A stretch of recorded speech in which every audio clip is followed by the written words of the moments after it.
Good evening. Welcome to the Friday Night Pressbox Southeast Tennessee podcast presented by Team FYN Sports. Joined as always by the one and only Coach Mark Stone and Jeff Kate at the Jeff Kate at Pressbox West for our Twitter handles there. Another good week of football last week. Jeff Kate, I want you to not quickly. Game of the week last week, Coca-Cola Red Zone. Bradley Central at Walker Valley. Bradley Central coming out of a 24-10 win. We talked about this a little bit backstage. Bradley gave Walker Valley every chance to get back in it, but that Bradley defense held strong. Yeah, it was definitely offense and defense definitely played roles in the victory for Bradley Central on Friday night. Put up 24 points, all three touchdowns the Bears scored were scored by Jackson Wilson, had almost 200 total yards of offense alone. And then the defense, like you mentioned, they had turnovers. Walker Valley had turnovers that they could not capitalize on, and including inside Bradley Central territory a few times, and just wasn't able to get enough to take advantage of those opportunities. But at the very end, Walker Valley was down 14, looking to cut the lead in half to 7, and maybe attempt an onside kill late in the game. The Bradley Central defense had a big interception inside the red zone and put the game away right there. So. Big win for Coach Floyd's team, and I'm sure we'll talk more about that in depth. But they moved to 2-0 in the year, and have a little small game coming up with another county school in Cleveland. We'll talk more about that later, though, for sure. Yeah, like you said, a small game there against that in-county rival in Cleveland. Coach Stone, I don't know how much you heard about this football game. Tellico came away an 18-16 winner at McMinn Central High School last weekend. A good game, back and forth game. Tellico's defense really they made Central's offense struggle. Novice Cox didn't have the best of nights.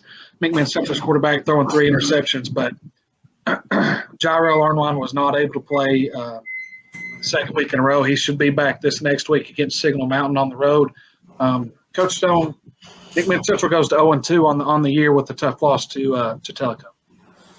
Well, I think what the McMinn Central and Coach Moody, and I know he don't want to hear this, but I think right now we need to just preach patience. I mean, the guy came in the 1st of June, by that time, a lot of people's already, you've done all your weight lifting and your conditioning stuff and everything, had 10 days of spring practice, probably had a scrimmage in that. And you come in and you literally got about 2 weeks, and then you got to take 2 weeks off, and then you come back in 2 weeks. I don't think I would be real disappointed, right now in that. I thought Tellico was a pretty good football team, and but I thought McMinn Central showed some toughness in getting that ball down there and getting it in the end zone with 30 seconds to go. And everybody in the world, including Coach Moody, you're sitting there thinking, well, why did I do this on the 2-point conversion or whatever? But I saw some things in McMinn Central that I think they can build on, and I think they're going to get better each and every week.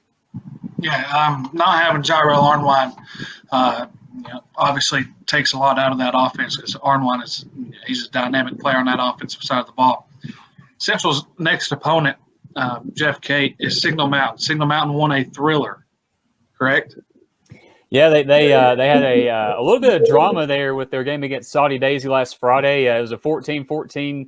It was a tie game late in the game, and they drove right down the field, had a big play to get inside Saudi Daisy territory, and then about a minute to go, they punched it in for the winning touchdown and got an interception late to seal the game. So definitely a big win for Coach Josh Roberts' squad, and they come in with some momentum, obviously, and undefeated on the year, and we'll see how McMinn Central's able to if they're able to stop that momentum that Signal Mountain has, or if Signal Mountain's able to keep that momentum going and go to 3-0 in the year. So looking forward to see. That's the game I think will be under the radar, and just because many people, Signal Mountain's had up and down years, but Coach Roberts kind of stabilizing the program, and a big win like that can be a big thing for teams going on later in the season. So we'll see if they're able to keep that momentum going when they play the Chargers on Friday night.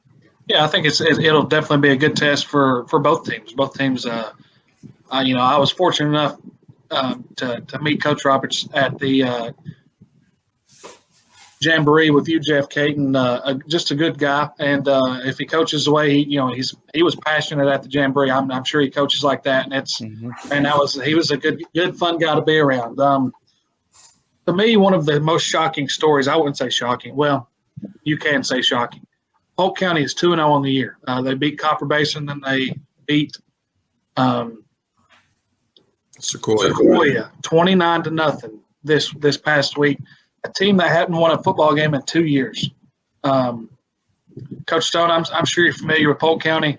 A quick turnaround down there in Polk County. Well, I think Coach Brewer has done a good job with that, and I think probably jumping out there last year. Was it last year was his first year or second year? I believe last year was his first year.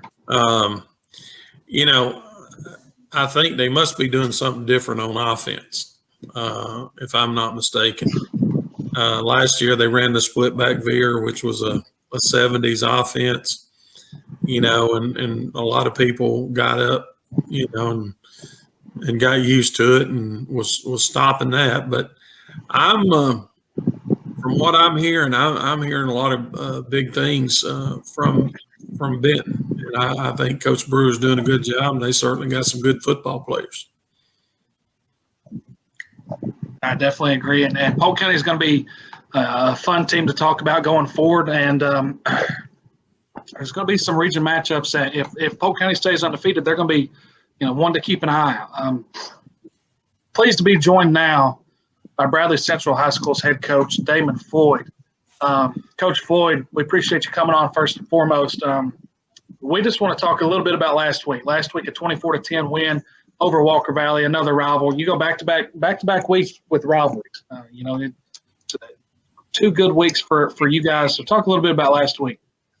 Yeah, it was a rivalry. I think Coach Aiken's done a really good job up there and turning that program around. And we had our hands full for sure. We put ourselves in some bad situations a couple times with field position, but we're able to bowl our back and come away with a win. So didn't have a whole lot of time to celebrate it because now we got Cleveland week. So it's another very intense week. We had to just basically take a deep breath and say, here we go again. And then, next week we got McMinn County. Well, now I guess since South Pitt's not playing Marion is the longest rivalry in the state of Tennessee. But so we're right in the middle of it, and we got a lot of respect for Cleveland, but we were happy to come away with a win and be in the position we're in right now. Coach, before we talk about the football side, we like to talk about this on the podcast. What's a game like this do for the community? It brings two sides of the community together. Sure, it's a rivalry game. Sure, you don't like the people across the sidelines, but just how big is it for a community like Bradley County? Well, it was a lot of trash talk. Yeah. There for a while, they didn't play for 10 years. Probably very fortunate because I was in school then when we didn't play, and that's when Cleveland was winning championships. So, there hasn't been, I don't know of this year anything happen in the community, but, in years past, it was pretty intense, for the people off the field. So I think we've done a good job here lately the past couple of years of making sure it stays on the field, and it is just smack talk. So it's a very intense rivalry. There's a lot of pride on the line. Both sides are really excited to play the game. It'll be very intense. Our kids know each other. They grew up together. And anytime that happens and you got two good teams, then you're going to have a product on the field. So I expect Friday night to be, what high school football is all about. It's a great environment for both of our players, Cleveland and Bradley, to play in. And there's not a whole lot of kids in high school that get to experience this kind of atmosphere. It'll be very intense. It'll be very loud. And, both student sections, the fans, everyone gets in it. So it's just great for the community. Jeff Cate was able to cover the game last week with his Coca-Cola Red Zone game of the week last week. So, Jeff, I'm sure you got a couple questions for Coach Floyd. Yeah, Coach Floyd, just thank you again for the time on Friday and joining us here tonight. And, I think back to the environment last weekend at Walker Valley and the one you guys are going to experience Friday night against Cleveland. Both it'll be packed both occasions. And that can also kind of gear your team up for – those region games you got coming up later in the year and some tough environments there. So kind of talk about kind of using those lessons to go into region play. I mean, obviously you're looking to Friday night, but it could definitely play dividends down the road as the season wears on, right?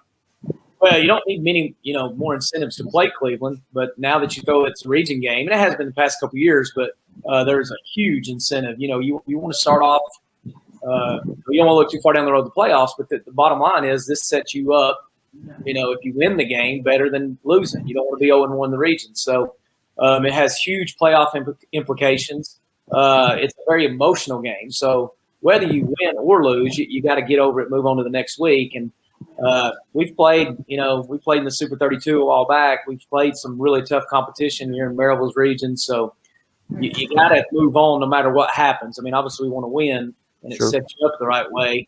But it is a one-game season. I mean, it's just one game. It's not the whole season. So there's a lot of emphasis put on it because it is Cleveland, and rightfully so. But like I said, whether we win or lose, we're going to go back to work next week and get ready for the next opponent. But, yeah, it sets you up for some intense games down the road too. Now, going back to that game before we move on to Cleveland, just, Jackson Wilson, let's talk about his performance. Obviously, all 3 touchdowns he scored. And the turning point, I think, in that game was, you guys had just gotten a stop on 4th down for Walker Valley, turned them over on downs, and then the 79-yard run that almost took the wind out of the sails. And then, just Walker Valley was playing from behind, trying to get some momentum going, but they weren't able to do that. Just talk about that, his performance and really what that sequence did for the football game. Yeah, it was a huge momentum swing. We knew going into the game with Aiden's ankle being, not 100%, I guess the best way to put it, from Brainerd, that we were going to rely heavily on our run game and our offensive line. We do have a veteran offensive line. 4 of those guys started last year, so we knew we were going to depend on the line of scrimmage. And Jackson's a kid that we talk a lot about reaping what you sow. Well, he reaped what he sowed from the weight room all year. He's one of the hardest workers in the weight room, and really just in the off season, he does that every day. What he did on Friday. I mean, he's always running sprints, pulling sleds, lifting weights. So it was good to see him get that kind of success on Friday. But he would be the first to tell you that he owes a lot to our offensive line and Carter Howard, our tight end H-back. But it was a huge momentum swing. Not only that, but right before the halftime, got to give a lot of credit for Taylor Dugan. We go and try to block a punt. He catches, I guess, fields it around the 50 and takes it down inside the 10 for us to, touch right for the half. So, those plays right there are crucial in a game like that. And, fortunately, we were on the right side of it.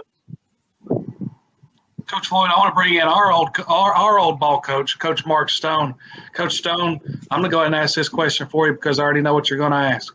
Coach Floyd, tell us a little bit about your offensive line, your defensive line, and just how much they mean to you. Come on, man. Well, Coach knows. One question. Yeah, you win games up front. There's no secret to that. If you can't do anything unless you block or, on offense and defense, you got to control the line of scrimmage and keep them off linebackers and those kind of things. So, fortunately for us, we do have some experienced guys on both sides of the ball that's played a lot of football and some against some quality opponents. So they know what to do. Now they're still making some mistakes that I really wish they weren't making, but they're getting better. And the big thing is our offensive line, they're very close knit. And that's the way you got to be. And Coach knows that is they got to be close off the field, and they are. They care about each other. They never get the credit they deserve. And that's why for us as a team, we made our offensive line the offensive players of the week, all 5 of them, along with our tight ends. So Jackson did a great job of breaking tackles, but it all starts up front. And then defensively, we were able to control the line of scrimmage, which we felt really good about going into Walker Valley. If we could just, if you can win first down and kind of make them have to throw the ball and then bring a little pressure. But once again, that all starts up front on first down. I was very impressed with your football team.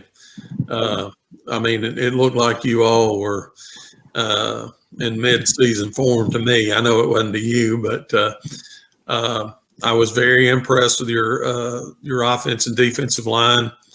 And, I'm the only one on here that will talk about defense and linemen. Everybody else, Jeff goes, this guy scored 4 touchdowns. Jeff didn't say, we had 3 pancake blocks on that thing and Yeah. sprung Wilson into the end zone. I'll give you a stat right here for your defensive line: 6 sacks on quarterback Ryan Lay. So there's your defensive stat right there. I watched it and I was very impressed with it. I really was. I was very impressed with the football team, and we were talking off the air. You know, sometimes, and I've been places. Sometimes, you know, beating a school is tough, and this may be the thing with Walker Valley. I think Coach Aiken's got a very good football team, but you guys stood up tall and played a great football game. Yeah, and obviously echoing what I said and you said as well, it was one up front. But yeah, I will say this: I do feel like our offensive line and defensive line are in probably mid-season form.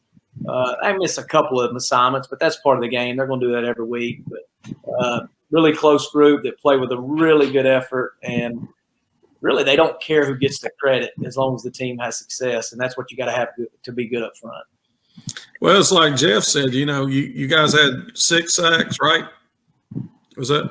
Honestly, I don't even know. I don't even look at stats. I'll be honest. I have no. I mean, you had pressure on their quarterback all night long, and it's, you know, I've never been able to do that. But I just don't. I think it'd be hard with somebody in your face throwing the football down the field, and you know, I thought that was great because I felt like that was probably what they were going to do to y'all, throw the ball like crazy, and the defensive pressure and the back end of your defense really played well. Yeah, we were on our P's and Q's, I guess, and you know that has something to do with it being a rivalry game. I felt like the week before, the week against Brainerd, we probably wasn't as interested in that game for whatever reason. Maybe looking ahead for what we got now, but you know, when you play a rival, those guys really lock in on their assignments, and we had a lot of accountability early in the week last week of formation recognition, and they had some tests learning, you know, what their tendencies were. So it was good to see them go out and execute the game plan. I really do feel like first down was huge for us because we did feel the same way. We felt like they were going to try to spread us out and throw it around. And I think once we had those first couple of pressures, whether they were sacks or pressures, then it kind of made them second guess what they were going to do up front. And I thought they really tried to shorten the game, you know, there on that one drive, especially with quarterback power. And, you know, that's just hard to do with your quarterback all game. So once they did that, I kind of felt good about where we were at for the game. I've got one more question, a coaching question.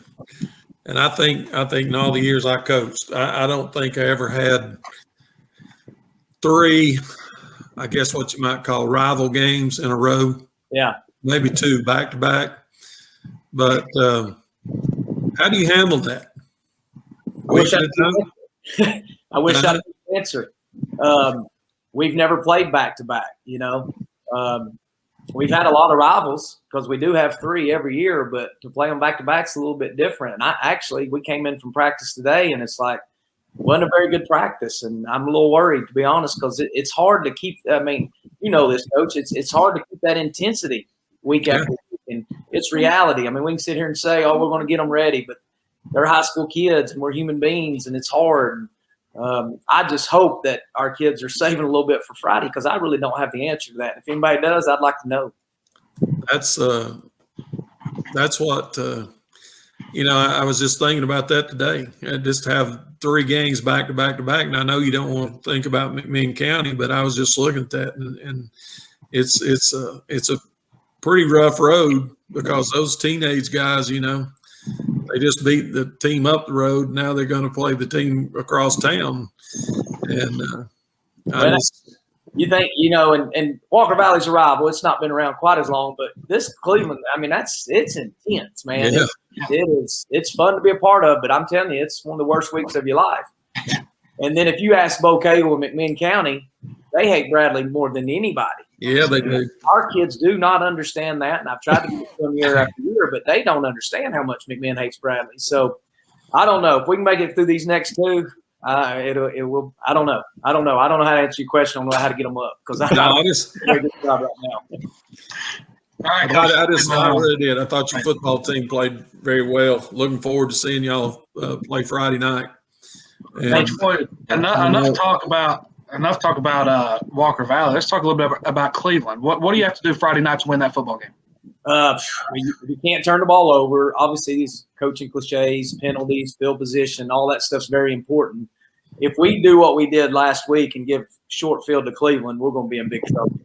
They're very explosive offensively, and I mean, it's no secret. Do we want to stack the box and try to slow down Tito Boyd, or do we want to try to play coverage on Destin? Obviously, we're picking your boys, and then we're going to have to try to mix it up a little bit, make them figure out what we're doing. So, from a defensive standpoint, it's not give up the big play, make them drive. Hopefully they'll make a mistake somewhere along the lines, but we're going to have to tackle very well. We're going to have to recognize formations, not get out, before the play even starts as we miss a line. And then offensively, you got to move the chains. You got to keep their offense off the field and, obviously put up points. But really it's about moving chains and maybe taking some of that clock away. That's great. And like we said, we're definitely looking forward to Friday night. Jeff, Kate, you have anything else you'd like to say to Coach Floyd? I don't. I'm excited. People talk about around here. I mean, you hear, I'm sure, Marion County, South Pittsburgh, and just, the rivalries like that. But this is one of my favorites to cover. And just this game specifically, like you said, you mentioned, Destin and Tito Boyd. But I'm also looking forward to seeing what your playmakers on offense can do as well, especially with Aiden McCleary. He had a whole year to get ready as a starter, obviously with the injury to Burke last year in the first game. And I think it's definitely shown that, he can make some really good throws down the field, a lot of yards last year. And I know he got banged up in week 1, but he definitely had it going on as well. So I'm looking forward to seeing what both teams can do. It should be a great atmosphere. I'm looking forward to that. Hey, Coach, I've got one more thing, Wesley. Go ahead. Can Sterling Collins not get that turf down?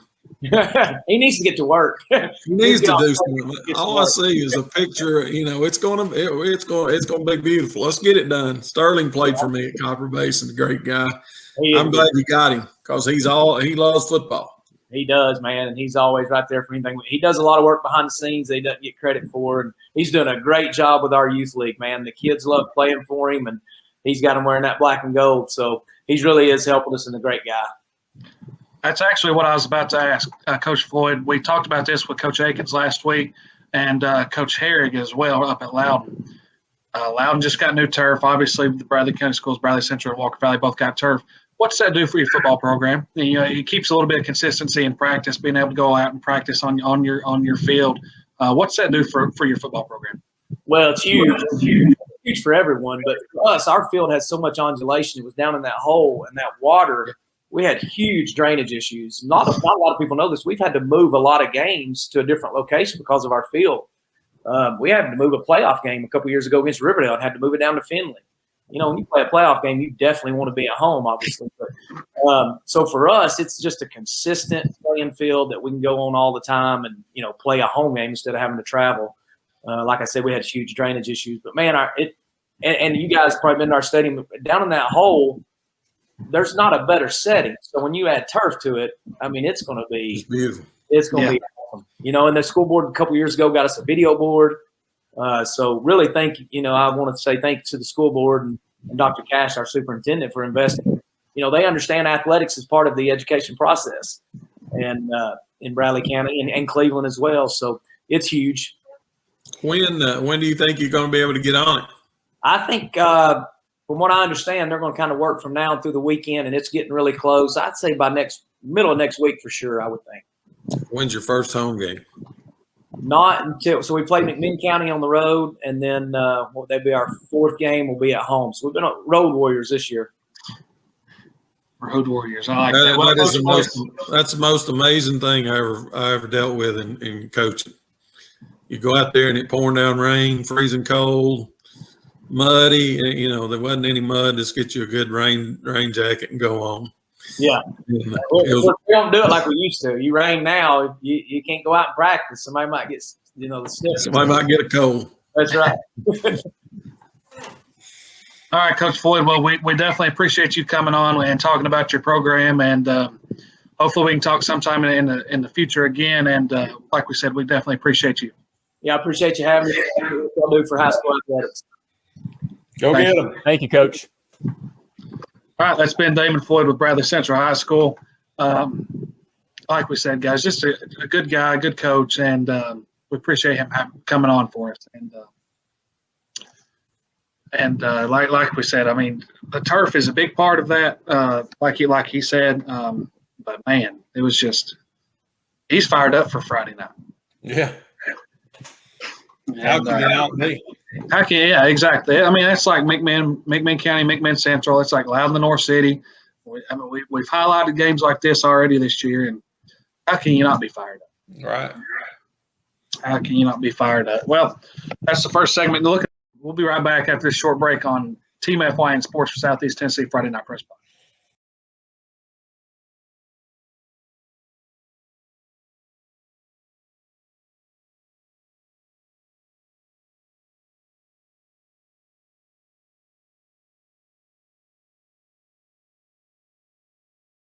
We're joined by Sports Illustrated's Matt Ray. Matt covers Tennessee athletics for Sports Illustrated, and we thank him for joining us tonight. Matt, it's good to see you again.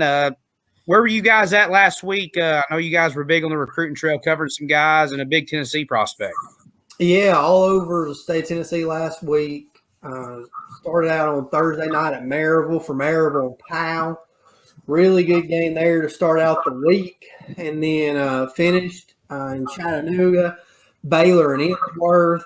A lot of people don't realize that game has so many implications to it. I mean, for it was 3 or 4 years in a row there, those guys played for, state titles against each other. So now that they, play about year in and year out in that Division II over there, it still brings a lot of excitement because of that. So just kind of prospects all over the field in both of those games. And we'll start at Powell. Obviously, the storylines, Walter Nolan there, number one player in the country, moves into Knoxville. We talked about him last time I was on here with you guys.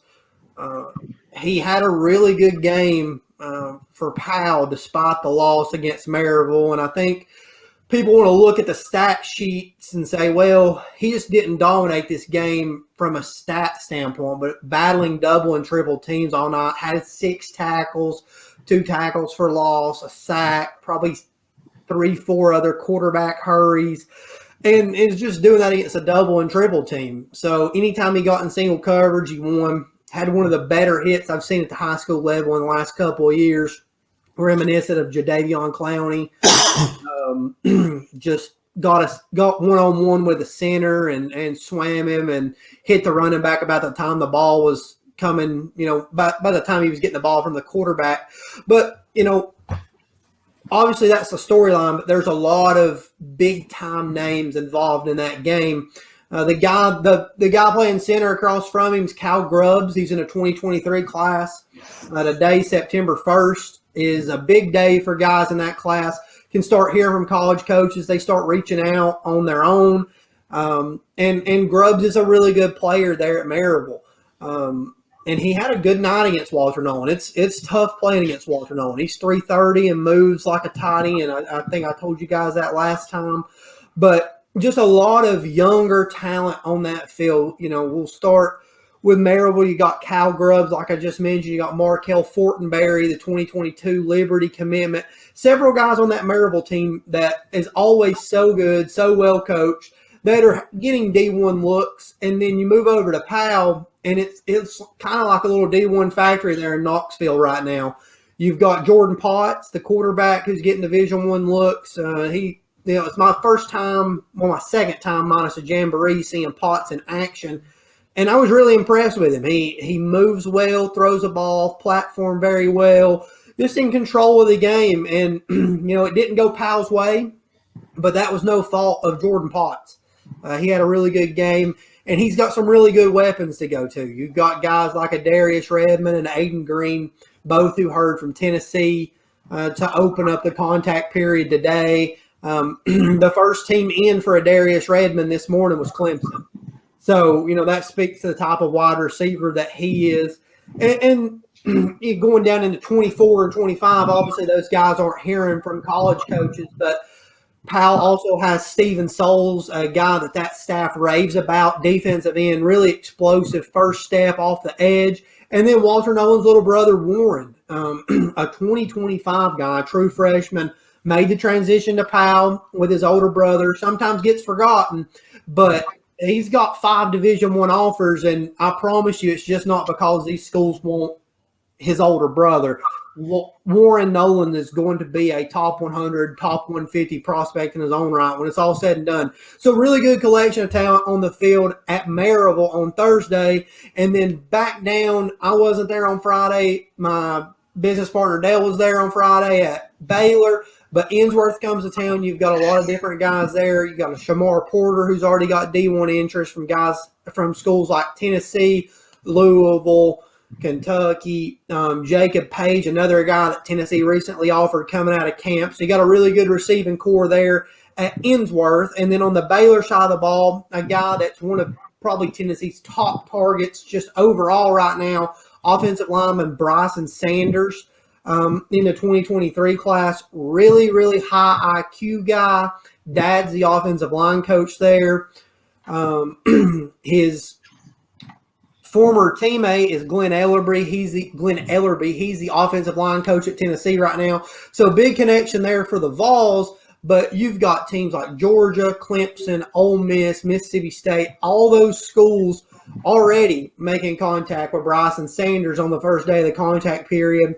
That family did a really good job of taking trips in the month of June when it was allowed, camping, and really earning a lot of those offers. So it's legitimate contact for Bryson Sanders, and he's going to be the guy on the offensive line for Baylor for the next 2 years, playing tackle right now, projects more as a guard or a center at the next level. I personally like him as a center because he's so high IQ, so in demand of everything he's going to do, and I just think that's so invaluable at that position. But another, just talking about young talent coming into the area, Caleb Hampton, the Baylor running back, committed to South Carolina for baseball. But he has Division I football interest, and he's been playing behind some really good running backs the past couple of years. Division I running backs and Elijah Howard, a guy that was committed to Tennessee for a long time, ended up at Virginia Tech. And Caleb Hampton is a dude in his own right. I mean, he had a little bit of a coming out party, and, it's going to be the Caleb Hampton show for the next couple of years. So Baylor going to pick up where they left off, try to, make another playoff run. And, we're going to see if somebody can unseat McCauley, but McCauley's tough again as well. So everybody be looking forward to that rivalry. And then finally, another young guy. I mean, it's crazy to sit here right now on September 1st, 2021, and say something about a 2025 prospect. I mean, this is going to be the second one of the show that I've talked about. But Cameron Sparks, the Baylor wide receiver, is already 6'5", 215, 220 pounds, and is drawing comparisons to Eric Gilbert.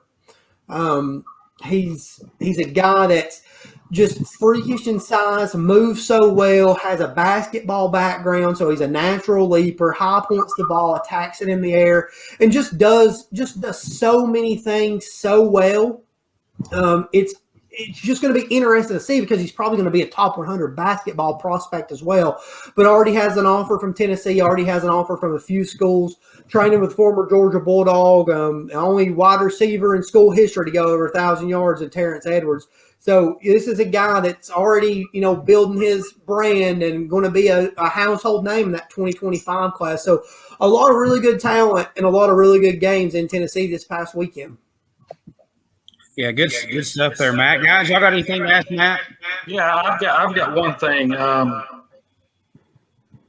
That Powell and Maryville game, the running back from Maryville, I thought he played fantastic. Noah Vaughn, yeah. Noah Vaughn. Talk to me. Is he getting any looks or anything? He can glide. The Powell coaches talked about him all week long. That being a worry. If he gets the edge or gets a crease, he can glide, and he can. He was really impressive. I think he went for over 200 yards, and he's a guy that things are starting to kind of slowly, open up for. And you talk about this so much in the recruiting world, but just that COVID shutdown for that pretty much over a year, it hurt so many guys. And a guy like Noah Vaughn, when you look at what Maryville's done, they've produced T. Hodge and they've produced some other really good running backs, but Noah Vaughn is the guy there now. He's going to be the face of that team, and they're going to be back in the state championship at the end of the year more than likely. or at least in the semifinals. I don't know how that falls with Oakland anymore, but this is a guy that his stock is already rising. He played against a really good Powell team, had a big game, and I expect big things from Noah Vaughn moving forward. Everybody was excited about Walter Nolan, the high-flying Powell offense, but Noah Vaughn left that game, like you said, Wes, as kind of the talk of the game. Yeah. Go ahead, Jeff. Oh, no, I was just going to kind of piggyback off of what we were just talking about just a second ago with Baylor running back Caleb Hampton. He on Friday night, Baylor's running game accounted for over 250 yards on the ground alone out of their over 500 yards total offense. And I'm kind of looking at this game that they're playing against Knox Catholic on Friday to see if Caleb Hampton can have another strong 150, 200-yard game against that. I think those offers are going to only increase. And, Knox Catholic is very tough as well. They've given up 7 total points. So I'm interested to see how not just Hampton, but the entire Baylor running game does against somebody like that. Because, like I said, I think Hampton will definitely – that interest will only go straight up if he continues at this pace right now. Yeah, absolutely. In today's world, the dual sport athlete's so valuable as it is. Everybody's recruiting those guys as it is. But, a guy like Hampton, like you said, Knoxville Catholic is not, they haven't been where they are normally at for the last couple of years, but they're still Knoxville Catholic, and they're still that measuring stick, and they're one of those measuring sticks in East Tennessee, and it's a big chance for him. If he can put those performances together consistently, and a lot of folks will argue with me over this, and it's not a slide at Alcoa, and it's not a slide at Maryville. Those are probably the 2 best teams in Tennessee year in and year out. But that's not the toughest division of football. That private highest division is the toughest division of football in the state of Tennessee from top to bottom when you look at the collection of Division I talent. So, again, I agree with you, Jeff. You can see Caleb Hampton's stock continue to rise. Another guy that he just does so many things the right way. He's doing something year-round, but he's training with Gerald Riggs Jr., a former Tennessee running back. He just does so much. He sees the field so well to be so young, and I think that's why you see him having these games is he maybe hasn't had that experience running behind Elijah Howard for the past couple of years, but he's just been preparing for this moment, and it's starting to pay off. I have a quick question. Jaylen Hunt, a running back for McMinn County last year, ends up going to Tennessee State. A guy who led the school in rushing, Bryce Goodner on the offensive line goes to Virginia Tech. Who are some under-the-radar guys? A lot like Jalen Hunt, Goodner. Obviously Goodner was Goodner. He was obviously a very highly recruited guy. But Jalen Hunt not as recruited as Goodner was. Who are some under-the-radar guys to kind of keep our eyes out? Man, both of those guys were names that I didn't expect you to mention during this show. But Jaylen Hunt may be one of the most undervalued prospects in the entire state and maybe the Southeast last year. Just a great land for Tennessee State, just electric. He's lightning in a bottle, to say the least. Just a guy that can do so many things well. Is going to have a lot of added special teams value. And then Goodner, man. I think everybody saw the videos of him pushing his truck up and down the driveway and doing those things. And he was a guy that I still feel like went under the radar a little bit. He's a guy that Tennessee reached out to on that September 1st contact period and maintained contact through. And, I think Virginia Tech is ultimately a very good fit for him. But there's – at this point in East Tennessee, it's been so hard to get out because everybody's been so shut down. It's hard to make a judgment on who might be flying under the radar. One guy that comes to mind, and it's really from Knoxville, but it's Mckellen Mcafee. He has a few group of 5 offers, but he's a guy that plays defense, plays special teams, plays offense. Not going to miss an assignment. And, he's dangerous when he gets the ball in his hands. I think everybody's a little bit worried about his size, and maybe that's a little bit of the same concern with, Hunt. But you're going to see Mckellen Mcafee go somewhere, and if bigger Division I schools don't become interested in him, you're going to see a Group of 5 program feel like they got one of the steals of the recruiting cycle. Absolutely. Coach Stone, do you have any questions for Matt Ray? Well, I'm ready for him to give us some of these 5 stars up here. I know this is a Tennessee show, but you've not been on our Georgia show. What are you hearing about Mason Bundy and Holloway up at Eastern Kentucky? You know, I haven't heard a lot about either one of those guys, honestly, Mark, unless Tim kind of keeps me filled in. You know, Coach Freeze is a guy that's kept pretty much everything pretty tight around his program since he's been there. But he continues to just build a Division I program up there. I mean, he's got so many pieces moving in the right direction. It's going to be really interesting to see what he does.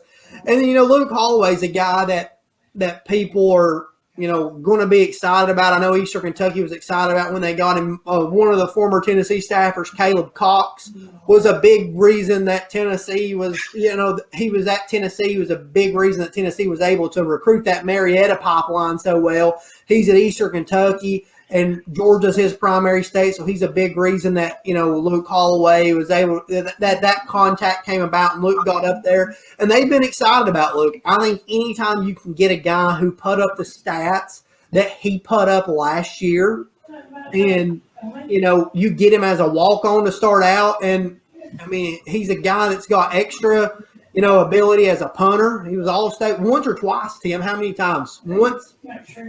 One time, yes. Yeah, so, you know, I think he's just a guy that you're going to be excited to have around your program. And that seems to be something that we're seeing more and more is just walk-on quarterbacks that programs are so excited about.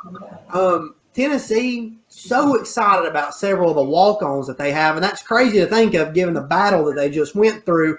But you just can't talk enough about how important it is for that room to just be a good group of guys that get it and want to go out there and work each day, and that's who Luke Holloway is. So I expect nothing but glowing reviews for him. Hope he makes the travel team, and you know, we'll see what he does here this freshman year. Another guy that I'd like to ask about, I don't know if you've got him on your radar or not, but Darius Carden at McMinn Central, the big tall receiver. I've heard the name, but I haven't seen him in person. You ought to go watch him. He's 6'3", 130, 140. Lanky guy, goes up and gets the ball, and he's high points. He does a good job. Basketball, he probably a better basketball player than he is football. Really raw at football, but man, he's fun to watch. He's got great hands. I'm telling you that the basketball background as a wide receiver now is becoming more and more prominent, and it's all about those ball skills. Correct. Matt Ray, before I let you go, there's a lot of Tennessee football fans that listen to this podcast. Absolutely. What are some of the things? I know this isn't a college football podcast, but I don't care. I'm the host.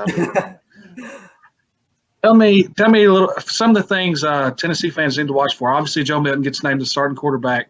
Why did he win the job, number one, in your opinion? And then the linebacker core. I've been hearing, obviously, the linebacking core at Tennessee was terrible last year. You get some transfer guys in there. Linebacker core is going to be – and the defensive line with Coach Gardner up there coaching the defensive line. The defense should be decent this year, right? Yeah, you know, I mean, I think honestly the defense has improved day over day since the spring. That defensive line group struggled mightily from really day one of the spring. And, you know, it was probably about practice 9 or 10. I can't remember when it was. But Rodney Garner came out and said, we had a really good day today. And it was, you know, he's going to tell you exactly what's on his mind. And then they got pushed all over the field in the spring game.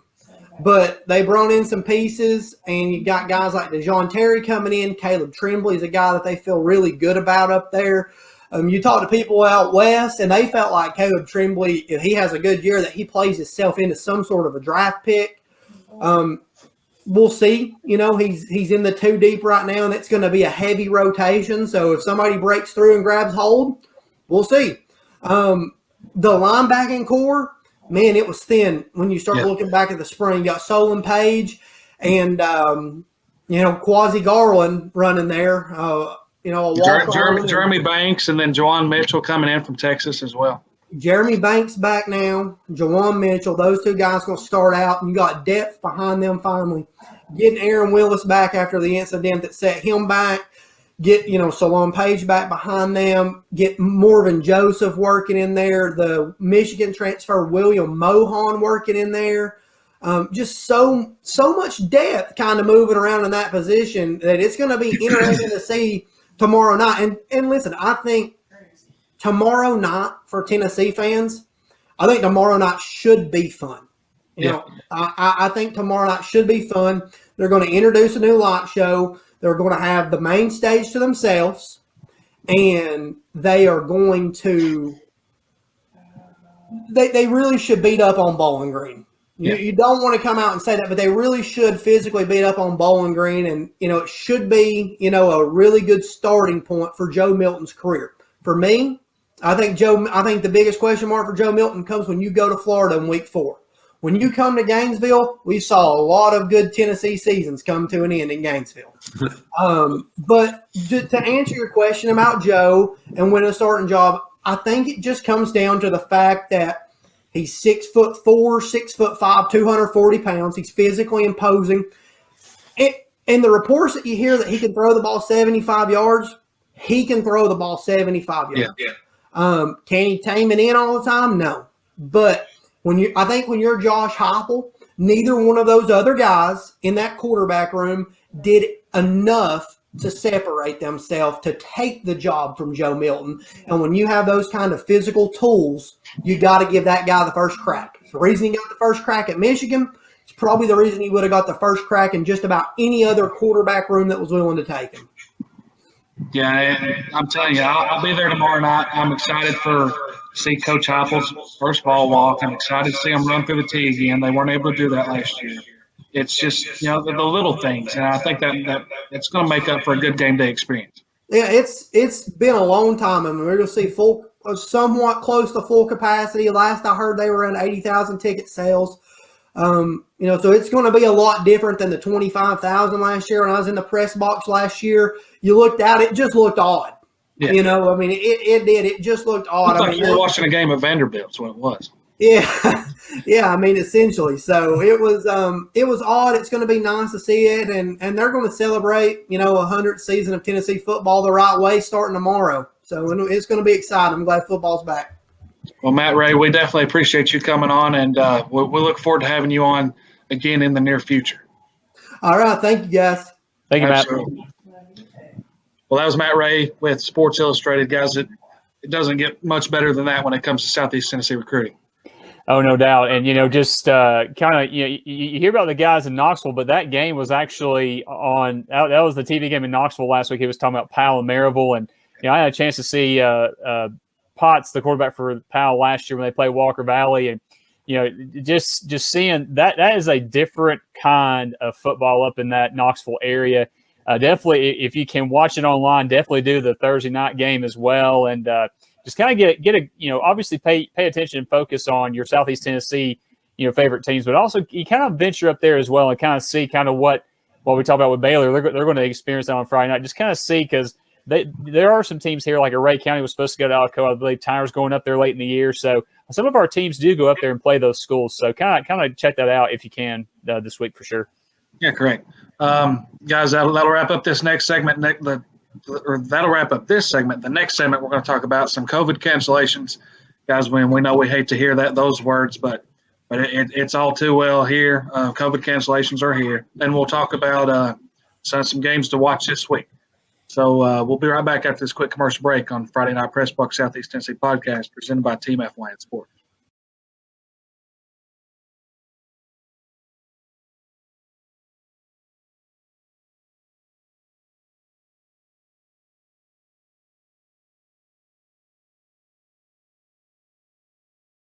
All right, welcome back to the Friday Night Press Box Southeast Tennessee podcast presented by Team FYN Sports. Guys, COVID cancellations are here. Let me run through the list that we have. Obviously, we record this on Wednesday night, so this is subject to change.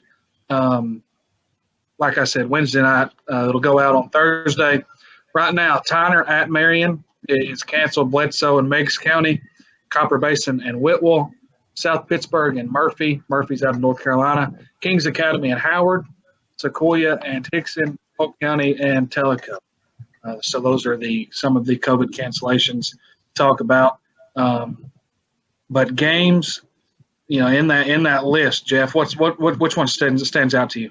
I can think of two, and we talked about it backstage a little bit, guys. Our Coca-Cola Red Zone game of the week was going to be 2-0 Tyner taking on 2-0 Marion County in Jasper on Friday night. That's a 2A, I think it was a 3-2A region matchup, and that game got called today.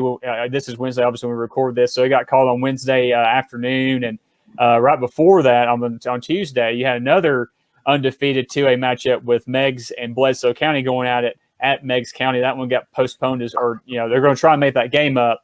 Actually, I don't think they are. I think it's actually going to be a COVID win. It's going to be a COVID win for Meigs. Meigs. So, right there, those two games right there, I was like, that is so unfair. We're looking forward to those two matchups. That was the region I was looking at this year when they all got reclassified.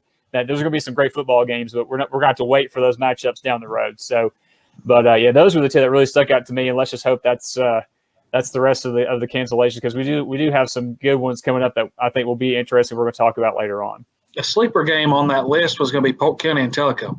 Polk County's 2-0 on the year, and Tellico just came off of a big win against McMinn Central. So Polk County and Tellico being canceled, really, hopefully they are able to make that game up in the future. But Polk County and Tellico was going to be one heck of a game, and Coach Stone can talk about that with Coach Brewer down at Polk County, kind of riding the ship down there. He's 2-0 this year, going to Tellico with that game being canceled. That's tough on Polk County, isn't it, Coach Stone?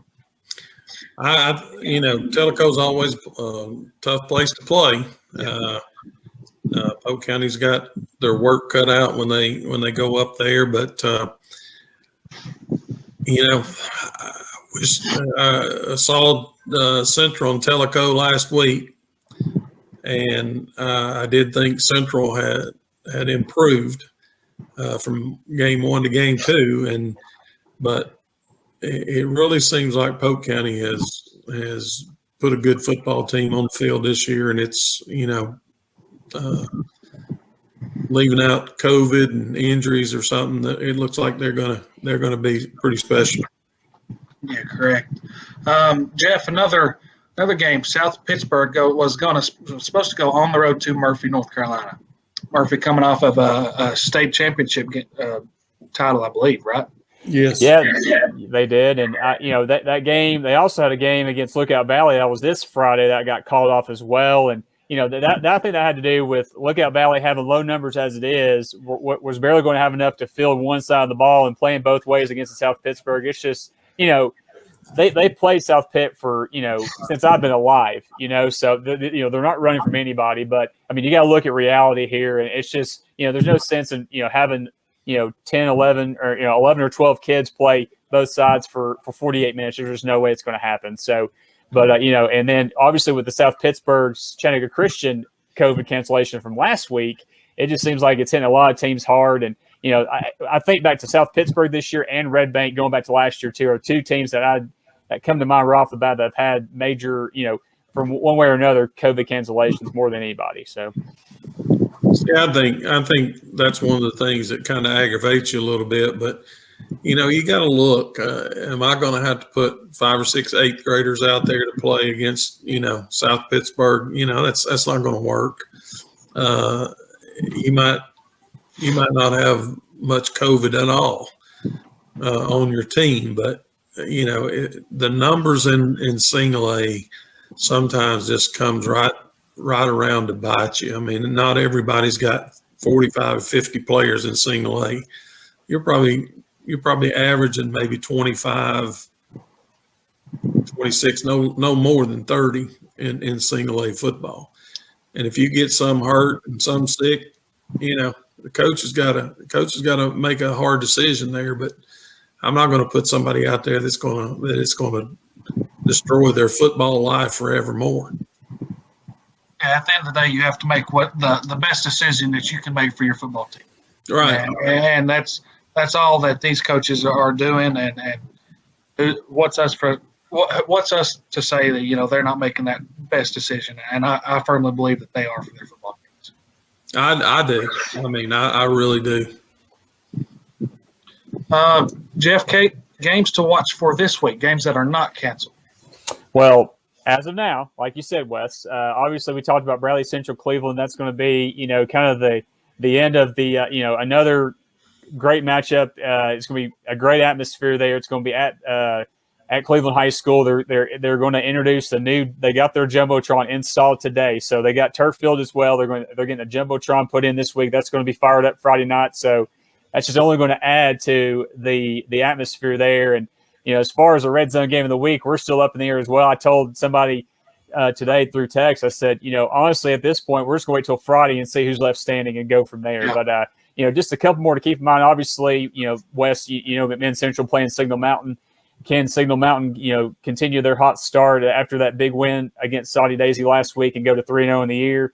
And just a couple more, off the bat, this may not be what people think is competitive, but I think an intriguing matchup here is Ooltewah and Walker Valley. That's, we want to see kind of, Ooltewah had a week 1 game against East Hamilton. They lost. They had to cancel or postpone the game against Red Bank last week due to COVID. And so they're back after having a week off. And, if Coach Akins and Walker Valley is able to get a win at home on Friday, it'll be the first time that Walker Valley has defeated Ooltewah in school history. They're 0-9 so far in that young rivalry. They haven't played since 2016. So that's kind of an under-the-radar game, I think, right there. So, a lot of storylines there. And it's Coach Manning's second game, and see if he can you talk about Road Warriors. Talked about Road Warriors earlier. He's going, two road games to start his young coaching career. So a tall order, but we'll see what happens there when they meet up at the McKenzie Athletic Complex on Friday night at Walker Valley.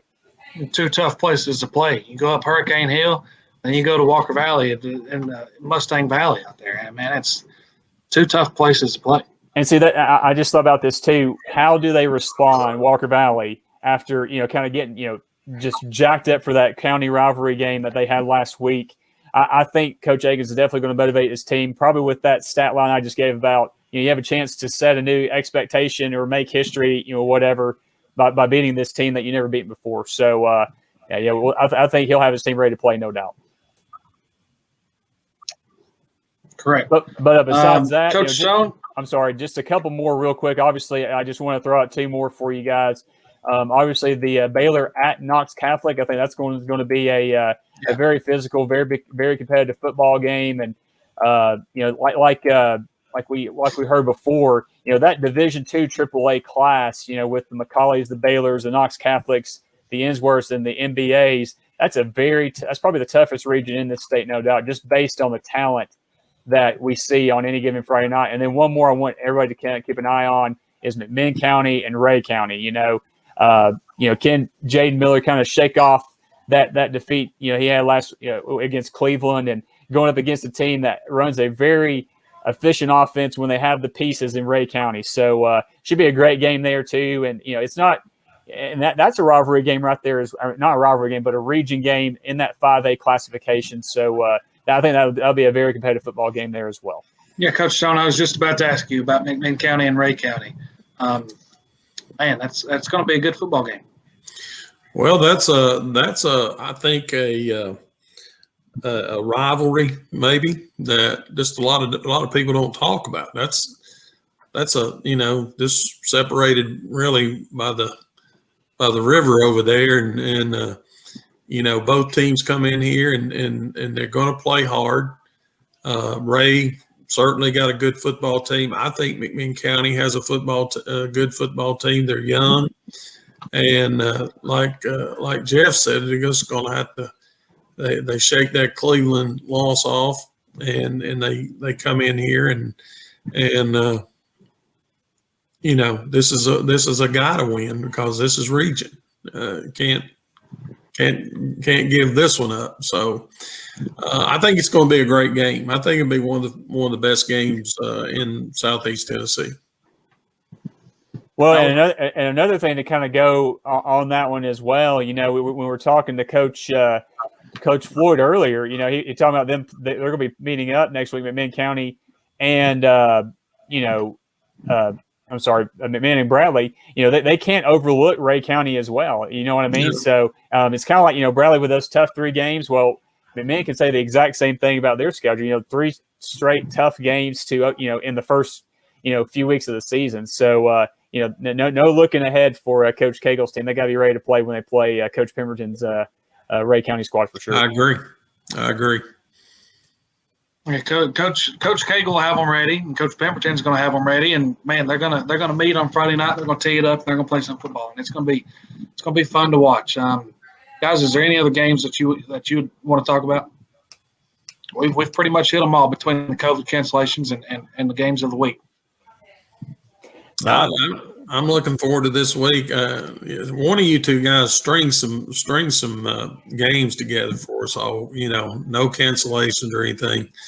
We're going to try. Hang this on Jeff or something. Yeah, I was going to say I I don't think we have that much pull in the grand scheme of things as far as that goes. But I kind of like I said, I think we're just kind of hoping to get to Friday and just kind of see who's left standing, and we go from there and just kind of just start over the very next game week on Monday with having a plan in place, what we're going to look at, and then kind of just work out. It's just kind of the way it is. Like we talked about the first few shows, obviously, we thought we were kind of over this thing, but, with the surge in cases around not just this area, but the country, it's just looks like going to be another fall like that. So it's just we'll just kind of see what happens. But there are going to be games on Friday for sure. So, we'll have something to talk about, no doubt about it.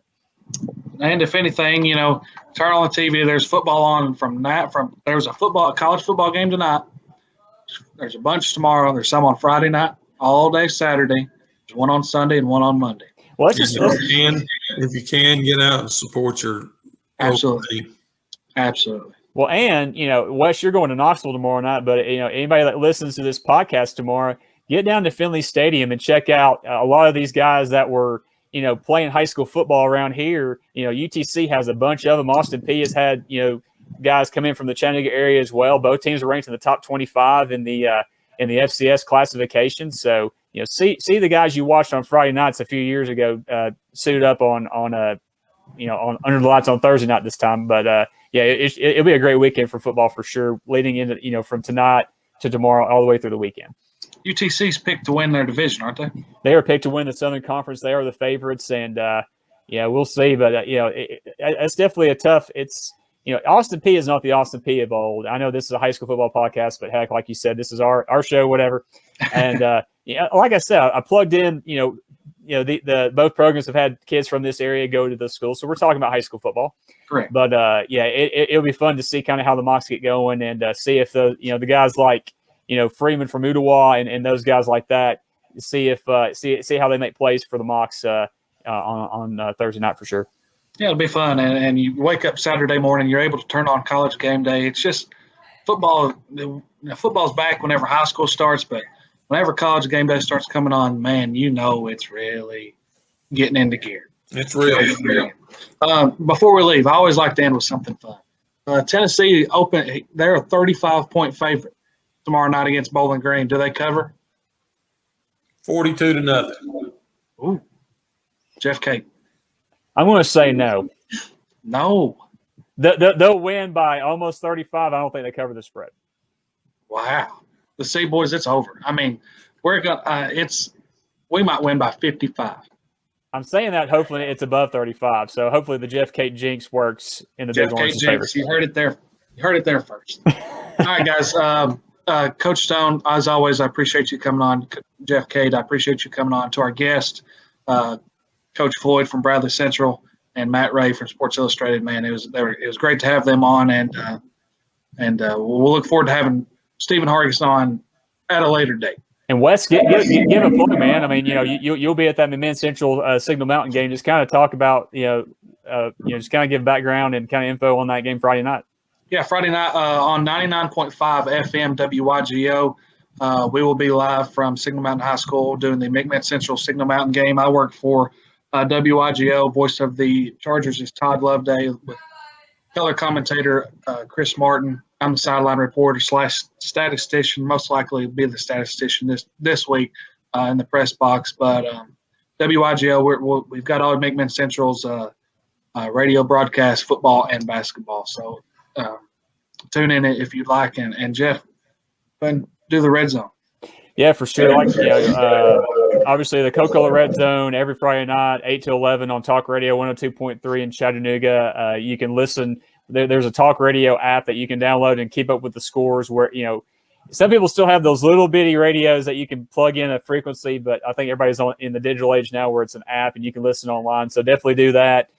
Follow, right here at the Jeff Kate on Twitter. We'll have updates from whatever our game of the week is. We'll kind of make a decision on Friday at this point where we're going to go. And we'll have you covered, whatever games are still going, the crew on the Red Zone will definitely have you covered just like every Friday night for the 28th season now. And it'll be, every Friday night is fun when we get together with the Red Zone crew. So I definitely want to thank those guys. And I'm sure we'll have those guys on at some point during the year just to kind of break up the monotony of being serious with coaches. We'll definitely embarrass ourselves a little bit if we get the opportunity.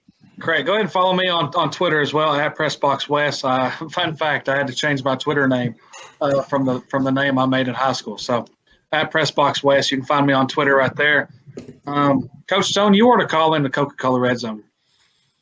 I need to, but Jeff would put me on the spot. I would not. I'm on site. I can barely listen to some of those things because I'm on the field at a game. So call in and burn those phones up, Coach Stone, for sure. We love to have you call in.